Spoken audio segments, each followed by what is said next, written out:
We're heading into our nominating season where our church begins to discern who is called to lead us in the year ahead. As a Presbyterian church, we're a democracy. We are led by an elected group of people. We believe God speaks when the people of God gather together to discern and plan for God's will. And I know this year especially, taking on one more thing might feel a little overwhelming. Or the idea of stepping into formal leadership might be intimidating if you've never done it before. And so for the next couple of weeks, we want to share some stories from people who are currently serving in leadership to give you a little bit of a taste of what it looks like to serve this church in kind of a formal capacity. And so this week I invited Andrea to come and share a little bit about what it means to be an elder here. And she's going to come forward and I'm going to ask her a couple of questions. And for those of you who might not know, the elders are those who serve on session in our formal board that gives vision and direction to the future of our church, which sounds really intimidating. So Andrea, this is your first time serving on session. You've been on for about 2 years. What were your preconceptions coming on?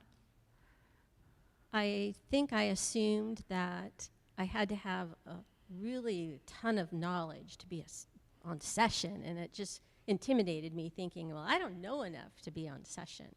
And I felt like I had served as a deacon many times. I felt like my personal gifts probably laid there with being a deacon, and that session just seemed intimidating. But I always had seen my parents serve on session my whole life growing up, and then here at UPC, and so I just knew that it was a thing that we needed people to be on session. I just hadn't seen myself in that role yet. How have you found your gifts have fit with the piece you've been called to do on session? Well, when you guys approached me and mentioned that this was the elder of hospitality, it sounded like being a deacon for the guests in our church and helping welcome people to our church. And that seemed much less intimidating to me and much more in line with what I enjoy doing and I feel like I have a gift for. What's something that surprised or delighted you these last couple of years?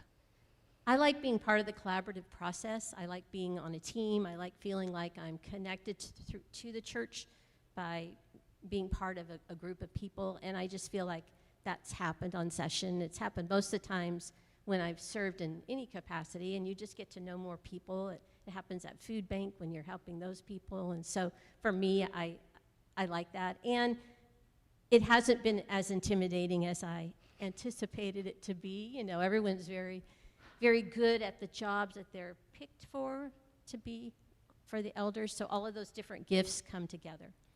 And then what's something you would share for somebody who was considering stepping into any form of leadership in the coming year? Some words of encouragement. Take the step. It's just play. Come on now. That was a great sermon. I had to work that in there.